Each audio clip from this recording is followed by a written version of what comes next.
Salut la team Evolution. J'espère que vous allez toutes et tous bien. Aujourd'hui, je suis avec Océane, qui est une grimpeuse, qui est meilleure que moi. Moi, je suis loin derrière maintenant.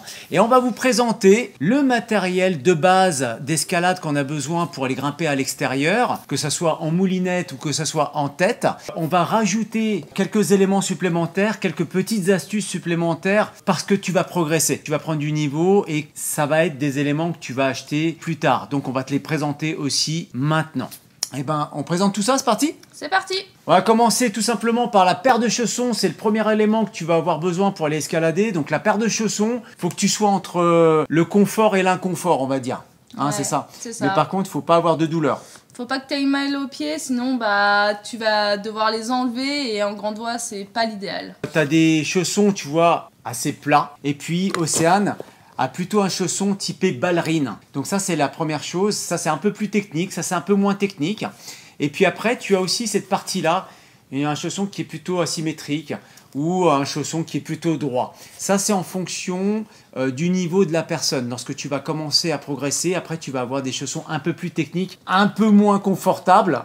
Tu es obligé de retirer assez souvent. Mais par contre, qui ne te font pas... Il n'y a pas de douleur vive. Donc ça, c'est important. Le choix des chaussons, passe du temps en shop, en magasin. Et il faut qu'il y ait un pan derrière pour que tu puisses les essayer. C'est très important. S'il n'y a pas un pan avec quelques prises, ça va être difficile que tu essayes tes chaussons. Donc, les chaussons, c'est le premier point. Au niveau du baudrier, il va falloir choisir un baudrier qui soit quand même confort, avec une belle sangle dorsale ici, et puis des belles sangles au niveau des cuisses. Vous avez aussi sur le baudrier des portes matérielles. Ça peut être très utile, surtout en grande voie, pour poser pas mal de matos. Donc, prévoyez quand même, je pense, 4 portes matérielles, 2 de chaque côté, c'est pas mal. Et toujours pareil, quand vous l'essayez en shop, il faut savoir que le boda, il faut l'essayer suspendu. Donc si vous n'avez pas la possibilité de l'essayer suspendu, allez dans un shop où vous pouvez essayer tout ça. Parce que sinon, c'est comme si vous choisissez des fruits et des bananes, hein, des fraises, là, vous les prenez directement en barquette et Elles sont pas après bonnes. c'est la surprise à la maison. Hein. Un casque, Océane? Toujours utile. Toujours utile si jamais, pour vous protéger au cas où il y aurait une pierre qui tombe du haut, ou tout simplement lorsque le premier qui grimpe laisse tomber du matériel. Donc une dégaine, par exemple, ça peut arriver. Voilà, il est en train de clipper, ça lui échappe des mains, la dégaine tombe, vous êtes en dessous. Donc vous mettez bien votre face contre la paroi. Hein, vous ne faites pas comme ça, sinon vous prenez la dégaine en pleine tronche. Et là, le casque sert pas à grand chose. Ça part, ouais. Donc bien regarder la paroi, puis ça tapera ou sur le casque ou sur vous. Mais le casque, c'est important de le prendre confort. Choisissez-le bien, parce que le problème, c'est que vous allez le garder longtemps en voie d'escalade, surtout quand on fait de la grande voie. Donc si vous prenez un casque qui n'est pas super confort, vous allez vite en avoir marre et vous risquez de le retirer. Donc le casque, à essayer, tranquillou, prendre le temps. Vous allez avoir besoin d'une corde, obligatoirement. Donc au niveau des cordes, vous avez différents diamètres, vous avez différentes longueurs et suivant les fabricants, vous avez différentes élasticités. Élasticité. Donc, la corde, vous allez la choisir en fonction de la longueur de voie que vous allez effectuer. Donc tout ça, on va vous parler des topos juste après. Nous, par exemple, ici, on a une corde à simple de 60 mètres. Pourquoi? Parce que nos descentes en rappel ne vont pas faire plus de 30 mètres entre chaque relais. Donc c'est important, si jamais vous avez une descente en rappel qui va faire 40 mètres, vous ne pouvez pas utiliser une corde de 60 mètres, étant donné que lorsque vous allez faire votre relais, vous allez avoir que 30 mètres de disponible. Donc ça, c'est très important. Dans la famille des cordes, vous avez les cordes dites dynamiques, c'est les élastiques, c'est celles-ci qu'il faut utiliser pour l'escalade. Et vous avez les cordes semi-statiques. Celles-ci, on n'en parlera pas. C'est pour un autre usage. Pour l'escalade, on n'utilise que les cordes élastiques. C'est mieux, ça nous évite d'aller à l'hosto. Et puis, vous avez, comme je vous l'ai dit, différents diamètres. Et vous avez corde à simple, corde à double et corde jumelée. La différence, c'est quoi? Les cordes à simple vont être un petit peu plus grosses. Vous pouvez utiliser seulement un seul brin pour l'escalade. Par contre, elles seront un petit peu plus lourdes, mais par contre plus robustes. Si jamais vous avez, quand vous êtes à l'entraînement par exemple, et vous allez chuter plusieurs fois dessus, c'est pas mal de prendre une corde à simple. La gaine va être plus épaisse et elle sera plus résistante à l'abrasion. Ensuite, vous avez les cordes à double et les cordes jumelées. Elles vont être d'un diamètre beaucoup plus petit. Comme leur nom l'indique, jumelé, il faut l'utiliser les deux cordes ensemble. Corde à double aussi. À double, ça veut dire que lorsque vous allez grimper, vous allez prendre un brin et vous allez clipper, par exemple, dans un premier point sur cette dégaine-là. Vous allez clipper le premier brin ici. Et puis, lorsque vous allez continuer votre escalade, vous allez clipper l'autre brin. Par exemple, le bleu, vous allez clipper là-dessus. Et l'autre brin, le rouge, vous allez clipper à côté. Ça, c'est quand vous utilisez des cordes à double. Et quand vous allez utiliser des cordes jumelées, vous pouvez mettre les deux brins dans la même dégaine. Maintenant, les fabricants, ils ont été malins. Si tu peux me donner la doc ici. Voilà, juste celle-ci. Ils ont été malins, ils ont comblé en fait les erreurs qu'on peut faire sur le terrain. Vous avez carrément des cordes qui font simple, à double et jumelé. Voilà, comme ça vous êtes tranquille, vous pouvez utiliser, elle a les trois labels, vous ne pouvez pas vous planter. Et comme ça vous pouvez mettre les deux brins dans la même dégaine ou les séparer, peu importe, comme ça il n'y a pas d'erreur. Après, ce qu'on peut vous recommander, c'est le sac de transport pour la corde. Et à l'intérieur, vous avez une espèce de petit tapis comme ça, en toile. Ça évite qu'elle prenne la poussière lorsque vous êtes en train de faire de la moulinette, par exemple. C'est l'avantage. Et comme ça, elle est protégée. Vous allez avoir besoin d'un assureur-descendeur. Donc un assureur-descendeur, comme son nom l'indique, qu'on peut assurer. Et descendre. Et faire une descente. On peut aussi faire une remontée sur corde avec ce type d'appareil. C'est vraiment génial. Et vous allez avoir aussi besoin d'un mousqueton. Alors un mousqueton de sécurité bien sûr pour verrouiller le tout à votre baudrier pour assurer. Alors moi j'aime bien utiliser des mousquetons à verrouillage automatique. Surtout lorsqu'on grimpe avec des ados ou des enfants, comme ça ils n'ont pas à se casser la tête. Nous surtout, on va voir si, comment dire... ils ont bien biffé ou... Voilà, il peut y avoir des oublis quoi. Donc comme ça, passe l'assureur dedans, tac, il verrouille. Et là on est sûr que c'est verrouillé automatiquement. Vous allez avoir besoin de dégaines. Ça, c'est quand vous allez commencer à monter en tête. Lorsque vous allez monter en moulinette, vous n'avez besoin que d'une corde. Vous n'avez besoin que des chaussons, du casque, du harnais, du baudrier et quelques dégaines pour la personne qui monte en tête avant de passer la corde dans le relais, par exemple. Et quand vous allez faire des grandes voies, vous allez avoir besoin de dégaines. Alors, le nombre peut varier en fonction de la voie que vous allez faire. Donc, si vous faites une voie où on vous conseille de prendre 10 dégaines, vous prendrez 10 dégaines. Et nous, ce qu'on fait avec Océane, on aime bien prendre un petit peu de rab. Parce que des fois... voilà, le topo date de quelques années et ils ont rajouté des points. Et puis, si on ne prend pas quelques dégaines, on peut se faire avoir. Alors, dans les dégaines, quelque chose de subtil aussi. Je vais vous faire voir ça tout de suite. Vous avez différentes longueurs. Et ça, c'est très sympa parce que ça évite un petit tirage. Par exemple, vous pouvez mettre une dégaine classique qui est d'une taille normale et vous pouvez prendre une dégaine un peu plus longue si jamais le point est un peu plus éloigné. À savoir que dans les dégaines, il y a deux côtés. Un côté qui est stable et un côté où la dégaine a le... Elle est mobile. Le mobile, exactement. Voilà, donc automatiquement, la partie qui est mobile ici, elle sera fixée au niveau de la plaquette. On vous recommande aussi une dégaine anti-panique. Ça, c'est quand vous allez vraiment commencer à prendre du niveau et des fois, il y a des journées, on aura une petite faiblesse. Ça nous est déjà arrivé. Et l'avantage, vous avez différentes longueurs. Quand il va vous manquer, par exemple, 20 cm pour pouvoir clipper votre dégaine, et bien là, vous prenez votre dégaine anti-panique ici. Vous y mettez là, la dégaine où vous allez mettre votre corde ici. Et là, vous la mettez en position ouverture au niveau du doigt. Et lorsque vous allez la clipper dans votre plaquette, clac, elle se fermera automatiquement. Et là, comme ça, vous pouvez mettre votre corde et vous êtes tranquille. Ça, c'est surtout quand vous êtes un petit peu court. C'est pas mal, hein, ça nous a sauvé déjà 2-3 fois, c'est sympa. Vous allez avoir besoin d'une cordelette pour confectionner un anneau de cordelette comme celui-ci qui va nous servir à réaliser un autobloquant. Très utile lorsque vous allez faire vos descentes en rappel. Puis on peut s'en servir pour autre chose aussi. La remontée sur corde. La remontée sur corde aussi. Et bien sûr, accompagné de son mousqueton de sécurité. Mousqueton de sécurité, c'est ceux qu'on peut verrouiller, rappelez-vous. Océane, cet élément vraiment qu'on apprécie. On l'apprécie bien en grande voie. C'est la longe réglable. réglable. Alors voilà, celle-ci, elle est réglable, hein, tout simplement. Vous pouvez mettre, voilà, vous pouvez vous rapprocher, vous éloigner du relais.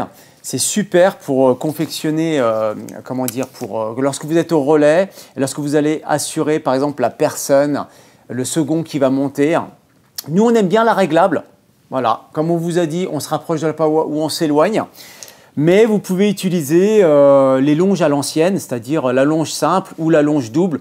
Vous avez toutes les vidéos de ces fabrications de longes sur la chaîne. Vous fouillez un petit peu dans les tutos alpinisme. Vous allez avoir besoin, un peu plus tard bien sûr, toujours pareil quand vous allez faire de la grande voie, d'un petit sac à dos. C'est sympa, vous allez y mettre par exemple pâte de fruits, graines, de l'eau, une petite trousse à pharmacie, voilà le strict minimum. Et l'avantage, c'est qu'on peut mettre nos chaussures, nos baskets à l'intérieur parce qu'on ne va pas les laisser au pied de la voie. Lorsqu'on va finir la voie, si jamais on n'a pas besoin de faire de rappel et qu'on peut récupérer le sentier pour descendre, ben on gardera nos chaussures à l'intérieur. Donc prenez un petit sac à dos, voilà, d'une contenance à peu près de 20-25 litres, ça suffit largement. Et puis le sac, en règle générale, c'est le second qui portera le sac. Voilà, le premier comme ça, on l'allège au maximum et le second porte tout le matos. Bah pour l'escalade à l'extérieur, pour vous assécher les mains, lorsque vous allez avoir les mains un peu moites et puis pour éviter de zipper sur la paroi, vous pouvez prendre un sac à puff. Donc celui-ci, c'est plus le sac à puff lorsqu'on fait du bloc par exemple. Là, on est assis sur des crash pads. Vous aurez besoin de crash pads si vous faites du bloc à l'extérieur. Hein, pour amortir votre chute, hein, c'est très important. Et le sac à puff qui va bien, comme ça celui-là vous pouvez le laisser au pied de la paroi. Sinon on a des sacs à puff comme Océane peut nous présenter. Donc le premier sac à puff, celui-ci, vous avez une petite sangle. Vous pouvez le sangler autour de votre taille et comme ça vous êtes tranquille. Ou alors ce modèle avec deux petits mousquetons et vous pouvez mettre ça sur l'arrière de votre baudrier. Comme ça il ne vous gêne pas et vous pouvez accéder directement à la puff pour vous assécher les mains. Vous aurez besoin, pour les plus ardus, hein, ceux qui font de la voie, de la grande voie, d'un maillot rapide. Le maillot rapide, c'est pour effectuer éventuellement une réchappe. Ça vous évitera de laisser une dégaine ou un mousqueton de sécurité. Ça, c'est pas mal. On a toujours besoin de petits anneaux de corde comme ça, donc qui font à peu près 1,80 m de long, 1,50 m de long. C'est très... Enfin, je veux dire, c'est pas mal d'en avoir lorsque vous faites du terrain d'aventure. Vous pouvez... rebooter les cordes ici là et puis faire un anneau comme ça vous pouvez le passer autour d'un rocher ou autour d'une lunule et éventuellement ça vous fait un point d'ancrage et comme ça vous pouvez continuer votre progression. Ça c'est surtout lorsqu'on fait du terrain d'aventure. Éventuellement on peut confectionner aussi un relais avec tout ça et puis n'hésitez pas à prendre quelques sangles. Toujours pareil, lorsque vous arrivez au relais, puis c'est dépourvu de chaîne, comme ça vous pouvez confectionner vous-même votre relais. Je vous avais fait voir aussi une petite astuce pour confectionner une dégaine rallongeable. On peut refaire voir ça vite fait, Océane. Voilà, donc là vous prenez deux mousquetons simples. Les mousquetons simples, c'est de type B, hein, donc vous avez la partie la plus résistante qui est ici. Voilà, la sangle se mettra toujours du côté du dos. Donc c'est très important de prendre des types B. Vous avez des mousquetons simples ou des mousquetons à vis aussi de type B. Toujours pareil, mais ceux-là, ils seront verrouillables. C'est juste la différence. Donc pour faire une dégaine rallongeable, voilà, là par exemple c'est rallongeable, ça vous évitera de faire un tirage trop important lorsque vous allez être en escalade. Comme ça, la corde sera plutôt en ligne droite plutôt qu'elle fasse un zigzag. Et puis après, c'est pas évident pour celui qui monte en tête de tirer tout ça. Parce qu'à la longue, ça va être lourd. Hein. C'est ça. Voilà, tu t'en rappelles de ça. Hein. Je m'en rappelle. Bon, pour faire une dégaine rallongeable, alors déjà pour la raccourcir, prenez vos mousquetons là, le deuxième ici, vous le passez à l'intérieur. Voilà, tu peux me tenir le premier ici là. Voilà. Ici, vous clippez tout le reste des sangles. Tac. Et vous venez d'effectuer votre dégaine simple. Maintenant, pour rallonger votre dégaine, vous avez juste à défaire le mousqueton, à prendre n'importe quel brin ici, Voilà, n'importe quel petit bout de sangle. Donc on peut choisir celui-là que tu veux, Océane, vas-y, choisis. On choisit celui-là. T'as tiré dessus, mais c'est pas grave. Et là, elle est rallongeable. On va vous refaire ça vite fait. Tac, ici, on verrouille. Tac.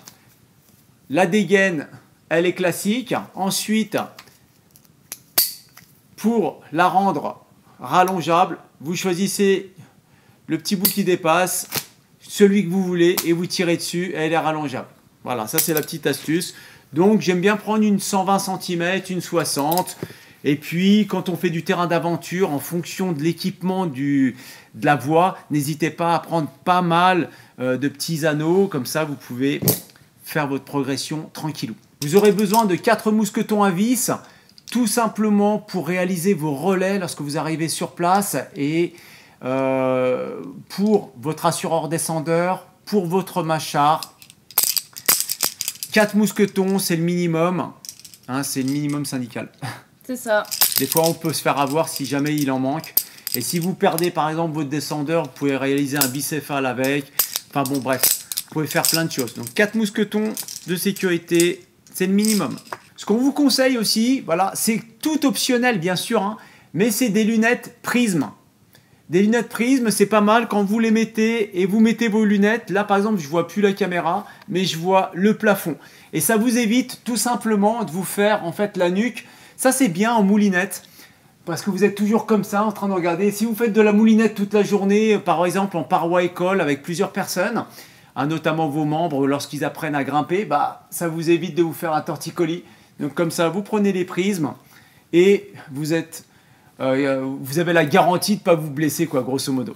Donc ça peut être pas mal, c'est sympa. Avant de vous engager dans votre voie, que ce soit une voie école en moulinette ou une grande voie, n'hésitez pas à prendre les topos de la région où vous allez aller, tout simplement.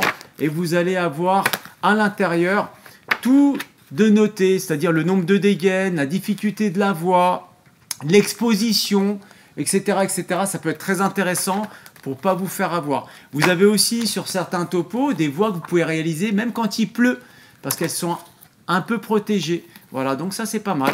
Donc des topos, vous en avez plein. Voilà, on a quasiment toute la France là. Oui. Et puis, c'est la Bible, hein, grosso modo. Hein. Bon, c'est vrai que maintenant, il y a Internet, mais nous, on aime bien voir le topo, parce que quand on est au pied de la voie, et quand on n'a pas Internet, on n'a pas de réseau, au moins, le papier, ça vous sauve. Ce qu'on vous conseille, c'est bien de prendre du bicarbonate. Alors maintenant, vous allez en magasin, vous avez déjà ces petites doses qui sont toutes faites dans des espèces de formes de bananes, oui. Là, c'est ça, hein? Ouais, c'est ça. Donc nous, ce qu'on fait, c'est à l'ancienne. On prend le bicarbonate, on met à l'intérieur, ça vous évite en fait l'apparition de champignons et pour vous des mycoses et surtout de lutter contre les odeurs. Bicarbonate, ça fait tout et en plus, on peut faire plein de choses avec, comme se brosser les dents par exemple. Une petite paire de Toki, c'est super. On les a utilisés beaucoup de fois, notamment lorsque vous avez du vent en paroi, on n'arrive pas à s'entendre, ou lorsque le premier de cordée, bah, il se cache, on ne le voit plus. Lorsqu'il passe au-dessus d'un petit surplomb, on ne le voit plus. Et puis ça vous évite de gueuler dans la voie, etc. C'est la manière un petit peu soft et un petit peu silencieuse, entre guillemets. Voilà, vous avez toutes les cordées qui gueulent. Sec, du mou. C'est bien avec les Tokiwoki, c'est bien. Voilà, c'est sympa. Nous, on a adopté ça. Alors, à savoir que maintenant, les Toki, ceux-là, ils sont un peu gros. Ils sont étanches si jamais il pleut un peu. Maintenant, vous avez des Toki, voilà. Ils ressemblent à ça. Ils font à peine 6 cm de haut, là. Et ils sont hyper light. Donc, pourquoi s'en priver? Nous, on a adopté. À vous de voir. La petite astuce qu'on peut donner, Océane. Une super astuce, même, c'est la cordelette. La cordelette, c'est super. Franchement, c'est super. Lorsque vous allez mettre tout ça à vos porte-matériels, puis porte-matériel, il y aura déjà d'autres éléments dessus. Vous allez faire des mouvements. Vous allez vous tordre un petit peu à droite, à gauche pour aller chercher la dégaine, machin, etc. Tandis que là, ici, c'est super. Vous mettez tout simplement la cordelette autour de votre buste. Et puis, lorsque vous allez arriver au point, très facilement, voilà, il n'y a pas besoin de faire d'effort. J'ai même pas besoin de regarder. Ça se fait automatiquement. Donc ça, c'est pas mal. La petite cordelette, voilà, c'est... vous faites une deuxième cordelette style un autre cordelette pour confectionner un autobloquant, puis vous en gardez une autour du buste. Au pire des cas, vous avez toujours du râpe de cordelette. Sur les parois, on vous conseille d'avoir un téléphone portable, c'est le minimum si jamais vous êtes bloqué ou quoi que ce soit, pour prévenir les secours ou prévenir une personne au sol. Vous êtes en difficulté, ça peut être pas mal. Et éventuellement, ça c'est optionnel, c'est la radio de secours. Donc c'est là ici chez nous, on fonctionne sur le canal Emergency. Donc c'est la Haute-Savoie, la Suisse et le Val d'Aoste qui sont équipés. Sinon, vous pouvez prendre un abonnement aussi pour le réseau Grandes-Alpes. Voilà. Donc là, vous avez la certitude d'avoir les secours directs. Et puis là, vous passez par le centre de tri, mais bon, voilà, vous aurez aussi les secours sans aucun problème. Et puis la trousse à pharmacie, ça je l'ai déjà dit tout à l'heure. Petite trousse à pharmacie que vous mettez dans le sac. Pas grand chose. Si jamais vous avez une petite coupure au niveau des doigts, surtout au niveau des doigts. Et l'astuce, c'est de prendre un petit bout de strap. Oui. Le strapal, voilà. Comme ça, si jamais vous n'avez pas de pansement, vous mettez un petit peu de strapal et puis au moins vous êtes tranquille. Ça tient. Eh bien écoutez, on vous a donné toutes les petites astuces pour vous faire plaisir en escalade extérieure. On n'a pas parlé de l'intérieur, mais c'est ce qu'on va aller faire tout à l'heure parce que là il fait un temps dégueulasse, on peut le dire, Océane. C'est ça. Il flotte depuis cette nuit, donc un petit peu de on va se réfugier en salle. Alors pour la salle, vous avez besoin d'une paire de chaussons pour le bloc. Voilà. Et d'un baudrier et d'une corde pour la bois. On n'a pas parlé de l'habillement. L'habillement, écoutez, voilà, pantalon d'escalade et puis sweat, t-shirt, truc classique. Hein. Par contre, quand on a commencé l'escalade, notamment moi, j'étais en survêt, short, hein, basket toute pourrie parce qu'on n'avait pas les moyens. Et après, au fur et à mesure du temps, vous achetez votre paire de chaussons et puis après, vous achetez un petit pantalon d'escalade, tranquille. Évitez les jeans, de monter en jeans. Ça sert à rien, vous allez pas avoir une liberté de mouvement. Hein, donc prévoyez quand même des affaires qui collent un petit peu au niveau du corps, qui ne soient pas trop amples pour vous éviter de choper par exemple le petit bout de rocher qui est bien râpeux là, puis vous restez bloqué, le pantalon il reste bloqué dedans, ça c'est toujours chiant. Et puis voilà, au fur et à mesure, vous allez confectionner votre garde-robe. Il n'y a pas besoin de grand-chose, hein, grosso modo. Non. Je pense que c'est tout. Océane, est-ce que tu veux compléter avec quelque chose ou pas? Non, c'est nickel, on a tout dit. Voilà, on a tout dit. Après, si vous voulez faire un complément, vous pouvez éventuellement nous mettre ça en commentaire. Bien sûr, on peut prendre plein de matos comme le couteau aussi, etc. Le couteau, ça peut être pas mal si jamais, par exemple, vous avez plus assez d'anneaux de corde, vous allez sacrifier votre corde. Voilà, c'est pour continuer votre progression ou éventuellement pour faire une réchappe ou un rappel sur un terrain d'aventure. Ça peut être une solution ou autour d'un arbre, etc., etc. Eh bien, écoutez, je pense qu'on vous a dit pas mal de choses aujourd'hui. Vous avez la possibilité de prendre une base et puis de vous faire plaisir et ensuite de compléter votre matériel tranquillou par la suite. C'est ça. Nous on vous dit à la prochaine, faites-vous plaisir en extérieur et puis c'est tout. Arrête pas. Coupe l'écran et va te faire plaisir sur les parois. Allez ciao, arrête pas. Bon, Océane m'a abandonné, mais il y a une chose que je voulais faire voir dans cette vidéo, c'est vraiment lorsque tu vas être engagé dans des parois, terrain d'aventure, où tu vas devoir équiper toi-même la paroi, quoi, grosso modo. Donc tu as la possibilité de prendre des coinceurs, voilà, des petits trucs comme ça en métal. Tu mets ça dans les fissures, clac, tu coinces, puis là tu vas mettre ton mousqueton ou ta dégaine. Tout simplement pour pouvoir t'assurer et continuer la progression. Tu as ce type d'éléments-là, donc tu vas en avoir à peu près 6, 7, une dizaine sur le bodard. Et bien sûr, pas oublier le petit crochet qui va bien pour pouvoir les retirer de la fissure. Ça, c'est le second lorsqu'il va monter. C'est lui qui aura la pince à crochet et il retirera tout ça. Ça, c'est pas mal. Et puis, tu as aussi ce type d'éléments-là. Voilà, ce qu'on appelle des coinceurs aussi, hein, des frentes. Des frentes, coinceurs. Ça c'est des nuts, ça c'est des frentes. Enfin, si je me trompe pas, c'est le nom anglais, mais enfin bon, tu peux parler de coinceurs. Et ce type d'élément là, il est pas mal parce que tu le rentres pareil dans la fissure, tu relâches très rapide, tac, il va se coincer sur les parois de la fissure. Et ici tu mets ton mousqueton ou ta dégaine.